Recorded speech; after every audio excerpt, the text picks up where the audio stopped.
நம்ம ஒவ்வொருத்தரும் ஒவ்வொரு விதமான ஸ்பிரிச்சுவல் ப்ராக்டிசஸை வந்து நம்ம செஞ்சிட்ருப்போம். அதில் முக்கியமான ஒரு ஸ்பிரிச்சுவல் ப்ராக்டிசஸ் வந்து இன்றைக்கி பார்க்க போகிறோம். மௌனம். மகரிஷியை வந்து மௌனத்தின் மேன்மை அப்படின்னு சொல்லிட்டு ஒரு தலைப்பில் கட்டுரை எழுதியிருப்பார்.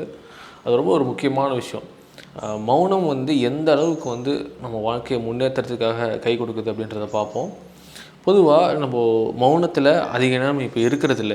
நேரமும் ஏதோ ஒரு வேலை செஞ்சுக்கிட்டே இருக்கும்.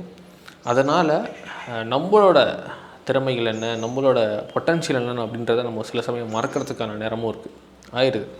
ஸோ அப்போ அதனால் ஒரு குறிப்பிட்ட நாளில் தினையுமே இப்போ ஒரு நாளைக்கும் ஒரு 15லேருந்து 20 நிமிஷம் நம்ம மௌனமாக இருக்கிறது அவ்வளோ பெரிய நன்மைகள் நமக்கு வந்து கொடுக்குது. இப்போ மௌனமாக இருக்கும்போது என்ன நடக்கும் அப்படின்னா, நம்ம அந்த நாளை வந்து ரெஃப்ளெக்ட் பண்ணி பார்ப்போம். ஸோ அந்த நாளில் நாம் எப்படி பிஹேவ் பண்ணியிருக்கோம், நம்மளோட ப்ளஸ் என்ன, மைனஸ் என்ன, இப்படி நம்ம தெரிஞ்சுக்கிறதுனால நம்ம பற்றி நம்ம தினையும் அதிகமாக நம்ம தெரிஞ்சுக்கிட்டே இருக்கோம்.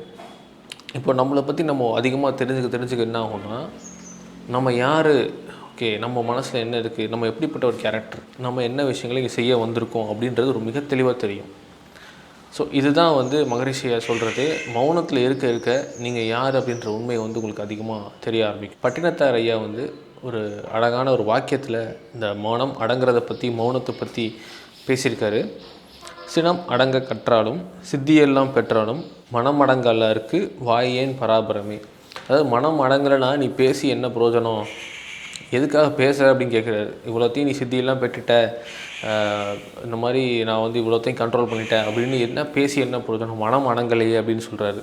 அதாவது வீண் பெருமை அங்கே வேண்டாம் அப்படின்னு சொல்கிறாரு. அப்போ முக்கியமான இங்கே கோல் என்னென்னா மனம் அடங்கணும். அதுக்கு மனம் அடங்கணும் அப்படின்னா மௌனம் தான் மிகப்பெரிய வழி.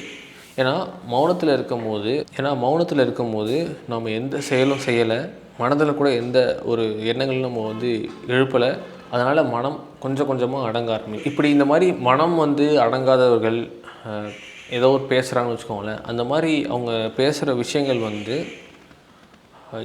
அவங்க பேசுகிற பயன்களோ இல்லை விஷயங்களோ வந்து சமூகத்துக்கு வந்து தேவையில்லாத தீங்காதான் போய் முடியும் அப்படின்னு சொல்கிறாங்க.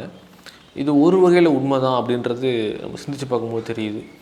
ஸோ அப்போனா மனம் அடங்குறது அப்படின்றது ரொம்ப ஒரு முக்கியமான விஷயம். அதை நீங்கள் மௌனத்தின் மூலிமா பெற முடியும். நான் பண்ணுற ப்ராக்டிஸை வந்து சொல்கிறேன். இப்போது தினையும் நீங்கள் பயிற்சி பண்ணுவீங்க இல்லையா, அது மாதிரி ஒரு 20 நிமிஷம் மௌனம் பயிற்சி பண்ணுங்கள். பயிற்சி பண்ணதுக்கப்புறம் இந்த பயிற்சியில் வந்து மகரிஷி என்ன சொல்கிறாங்கன்னா, உங்களோட அகத்தாய்வு பயிற்சியை இங்கே மேற்கொள்ளுங்க அப்படின்றாங்க. இப்போது மௌனம் இருக்கும்போது நீங்கள் அகத்தாய்வு மேற்கொண்டீங்க அப்படின்னா, ஓகே நம்மகிட்ட என்ன பிரச்சனை இருக்குது, இப்போது இந்த ஆசை சீரமைத்தல், சினம் தவிர்த்தல், இந்த மாதிரி இப்போ நமக்கு என்ன பிரச்சனை இருக்கோ அந்த பிரச்சனைக்கான சொல்யூஷனை இந்த மௌனத்தில் நீங்கள் பெற முடியும். நான் யூஸ்வலாக என்ன பண்ணுவேன்னா, மௌனத்தில் உங்களுக்கு ஆன்சர்ஸ் கிடச்சிது அப்படின்னா அதை நான் ஒரு ஜேர்னல் பண்ணி வைப்பேன், ஒரு நோட்டில் எழுதி வைப்பேன்.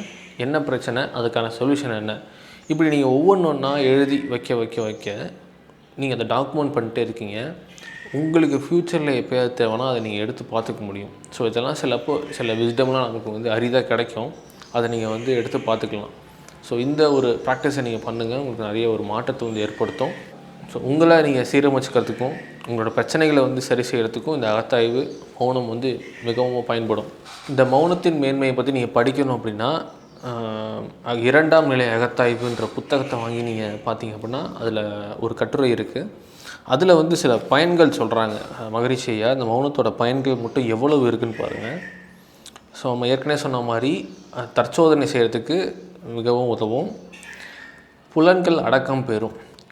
இது வந்து நம்மளை ஃபிசிக்கலாக எந்த விஷயமும் செய்யலை, வெர்பலாக எதுவும் சொல்லலை, மென்டலாகவும் நம்ம எதுவும் பண்ணலை.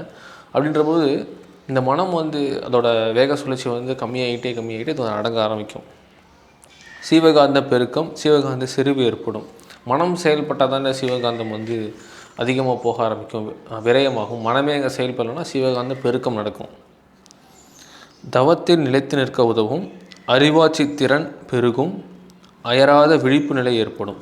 இப்போ மௌனத்தில் இருந்து நீங்கள் பழகிட்டோம் அப்படின்னா நம்ம எந்த வேலைகள் செய்தாலும் சரி மனம் அடங்கியே இருக்கிற மாதிரி இருக்கும். சரிங்களா? அது ரொம்ப ஒரு முக்கியமானது. நீங்கள் வண்டி ஓட்டும் போதோ இல்லை படிக்கும் போதோ மற்ற எந்த வேலைகள் செஞ்சாலும் சரி மனம் அங்கே மட்டும் ஃபோக்கஸ்டாக இருக்கும். மற்ற நேரங்கள் மனம் வந்து அடங்கியே இருக்கும். இதை வந்து நீங்கள் பயிற்சியின் மூலமாக பார்க்க முடியும். ஆன்மீக முன்னேற்றம் ஏற்படும். குணநலப்பேறு கிட்டும். தொண்டு மனப்பான்மை பெருகும். செயல் விளைவு தத்துவம் விளங்கும். இது ரொம்ப ஒரு முக்கியமான விஷயம். செயல் விளைவு தத்துவம் விளங்கும். இப்போ ஒரு 10 நாள் நீங்கள் மௌனத்தில் இருக்கீங்க அப்படின்னு வச்சுக்கோங்களேன். இந்த 10 நாளும் உடல் அளவுலையோ மனதளவுலையோ நீங்கள் எதையுமே கிரியேட் பண்ணல, அப்படியே ஸ்டில்னஸாக இருக்கீங்க அப்படின்னா, அப்போ தான் உங்களுக்கு புரியும் நம்ம லைஃப்பில் நடந்த எல்லா விஷயத்தையும் நம்ம தான் கிரியேட் பண்ணிகிட்ருக்கோம் அப்படின்றது. இது ரொம்ப ஒரு முக்கியமான புரிதல். ஏன்னா நாம் தான் கிரியேட் பண்ணுறோம் அப்படின்னு தெரிஞ்சிச்சுன்னு வச்சுக்கோங்களேன், நாம் அடுத்த விஷயம் க்ரியேட் பண்ணுறதுக்கு முன்னாடி அந்த அவேர்னஸ் வந்து க்ரியேட் ஆகிரும். ஓகே, நம்ம தான் நம்மளோட க்ரியேஷனால் தான் இப்போ நமக்கு இருக்க அந்த சுச்சுவேஷன் வந்து வந்திருக்கு. ஸோ இனிமேல் ஃப்யூச்சரில் எது நம்ம வரணுன்னாலும் நாம் இப்போ க்ரியேட் பண்ணி ஆகணும் அப்படின்ற அந்த அவேர்னஸ் வந்துடும். நம்ம லைஃப்பில் நடக்கிற விஷயங்களுக்கு மற்றவங்க மேலே குற்றம் சாட்ட மாட்டோம். ஓகே, இது நான் தான் க்ரியேட் பண்ணிகிட்ருக்கேன், நானே சால்வ் பண்ணிக்கிறேன் அப்படின்ற ஒரு தன்மை வந்து வெளிப்படும். அதான் அந்த செயல் விளைவு தத்துவம் வந்து நிச்சயமாக அங்கே வந்து விளங்கும். பிரபஞ்ச ரகசியமும் இயக்கும் தன்மையும் விளங்கும். மகரிஷி ஐயா வந்து நிறைய நாட்கள் மௌனத்தில் இருப்பாங்க. நிறைய பிரபஞ்சம் சார்ந்த நமக்கு ரகசியங்கள், அதாவது காந்த தத்துவம், இந்த மாதிரி விஷயங்கள்லாம் அவர் மௌனத்தில் இருந்து பெற்றுக்கிறதுக்கான வாய்ப்புகள் நிறையா இருக்குது. ஏன்னா மௌனத்தில் இருக்கும்போது அலைச்சூழல் வந்து மனதோட அலைச்சூழல் வந்து குறைய ஆரம்பிக்கும். அது என்ன சொல்கிறாங்கன்னா, ஆல்ஃபாவுக்கு கீழே போகும்போது, டெல்டா அந்த ஸ்டேஜுக்கெலாம் போகும்போது இந்த பிரபஞ்சத்தோட தொடர்பு அதிகமாகும்போது இந்த பிரபஞ்சத்தோட இயக்கங்கள் நமக்கு வந்து புரிய ஆரம்பிக்கும் அப்படின்னு சொல்கிறாங்க. தற்சோதனையில் தெளிவும் அந்த தெளிவை வாழ்வில் செயலாக்கும் மன உறுதியும் கிடைக்கிறது. அதான் ஏற்கனவே சொல்ல மாதிரி சொல்யூஷன், உங்கள் லைஃப்பில் இருக்க பிரச்சனைக்கான சொல்யூஷன் வந்து கிடைக்கும். அது எப்படி எங்கே இம்ப்ளிமெண்ட் பண்ணலாம் அப்படின்ற விஷயம் நீங்கள் கற்றுப்பீங்க. தவத்தினால் இறை உணர்வு கிட்டும். கடைசியாக, அதாவது சிலர் என்ன சொல்கிறாங்கன்னா, மௌனத்தில் இருக்கிறது மூலியமாகவே நீங்கள் துரியாதீன நிலையை வந்து எட்டிட முடியுது. மௌனத்தில் இருந்து மனம் அடங்கும் போது ஆட்டோமேட்டிக்காக அந்த உயிர்த்தன்மை வந்து துரியாத நிலை செல்லுது. அதாவது அந்த வெட்டவெளி நிலைகள் இருக்குது அப்படின்றத சொல்கிறாங்க. அதனால் இறை உணர்வு உங்களுக்கு ஈஸியாக கெட்டும் அப்படின்னு சொல்கிறாங்க. நீங்கள் எந்த ப்ராக்டிஸ் பண்ணலாம் கூட சரி, சில ப்ராக்டிஸ்லாம் வந்து பார்த்தோம் அப்படின்னா நமக்கு உடல் அளவில் மனதளவுலேயே வந்து இதெல்லாம் பண்ணக்கூடாது அப்படின்றத சொல்லுவாங்க. ஆனால் மௌனம் அப்படின்றது எல்லாரும் பண்ணலாம், எந்நேரமும் பண்ணலாம், தவறே கிடையாது. ஸோ அதனால் இந்த மௌனம் ப்ராக்டிஸ் வந்து பண்ணுங்கள். ஒன்றுமே இல்லை, அமைதியாக நீங்கள் உட்கார போகிறது தான், ஆட்டோமேட்டிக்காக மனம் அடங்க போகுது. இந்த ஒரு விஷயத்தை நீங்கள் யார் வேணால் பண்ணலாம். இப்படி பண்ணும்போது எல்லாராலையும் இறை உணர்வு வந்து கிட்ட முடியும் அப்படின்றது தான் மகரிஷியோட உங்கள் எக்ஸ்பீரியன்ஸ். ஸோ சரிங்களா, அதனால் எனக்கும் நிறைய இதனால் பயன்கள் இருந்ததுனால நான் ஒரு வீடியோவாக பண்ணணும் அப்படின்னு சொல்லிட்டு நினச்சேன். நீங்கள் இதை பயிற்சி பண்ணி பார்த்துட்டு உங்களோட பயன்கள், அனுபவங்களை வந்து நீங்கள் கமெண்ட்ஸில் வந்து ஷேர் பண்ணுங்கள். நல்லது, நன்றி.